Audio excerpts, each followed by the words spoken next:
Hi, so I'm going to PX Mart and ano, uh, magkakapa ako kasi it's lunchtime. It's super init. The araw is so matindi. Okay.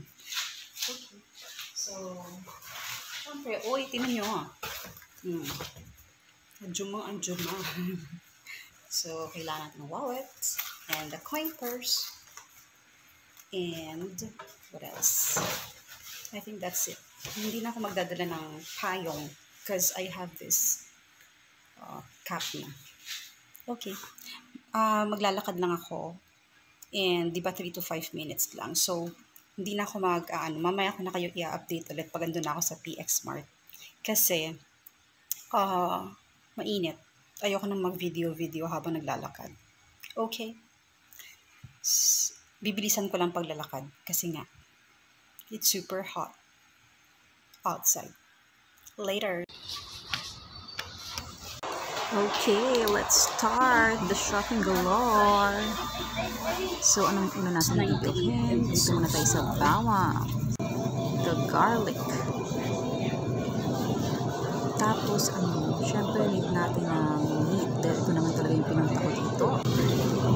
So, I think I'm gonna have pork. Hanap tayo ng mas medyo madami-dami.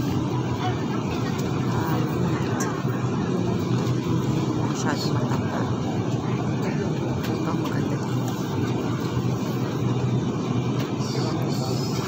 156.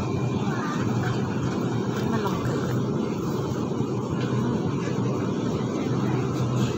Diba ang tagal na pumili? Halos ko lang naman yung halos magkamukha lang. Okay, ito na.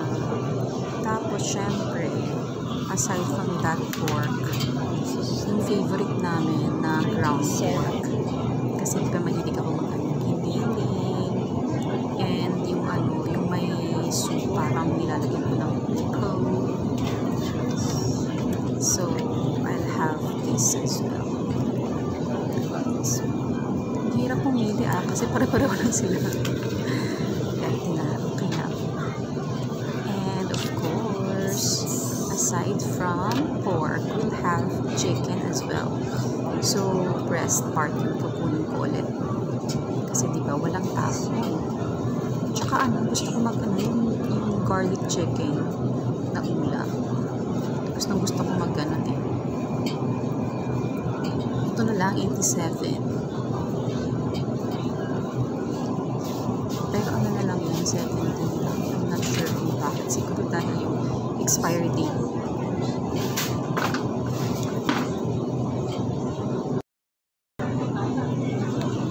So we have this 36. Meron din naman pa dito. Ito yung dati. Ito yung binili ko before. Kaya yan.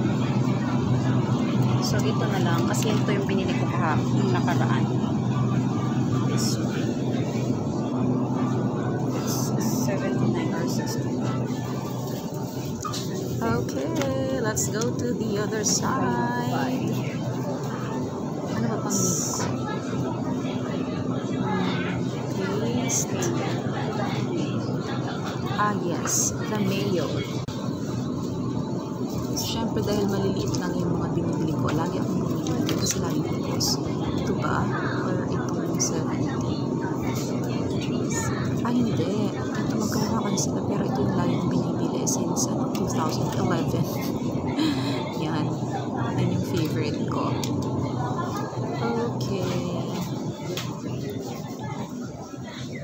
Ito ang sarap mag-shopping.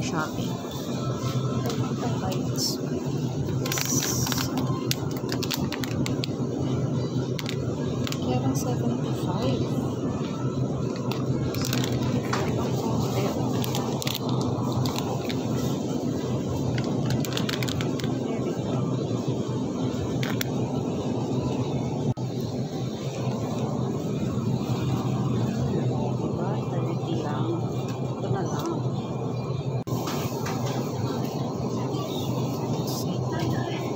And I'll try this one.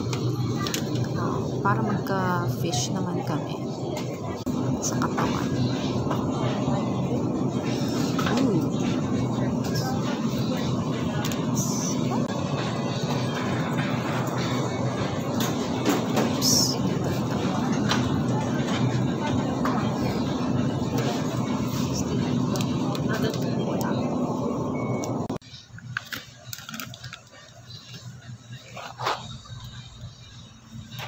And the favorite midnight snack.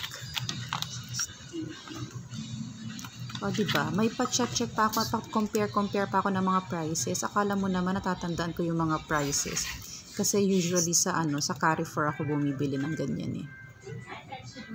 Oh, pero dahil nandito na ako and wala na akong pang midnight snack,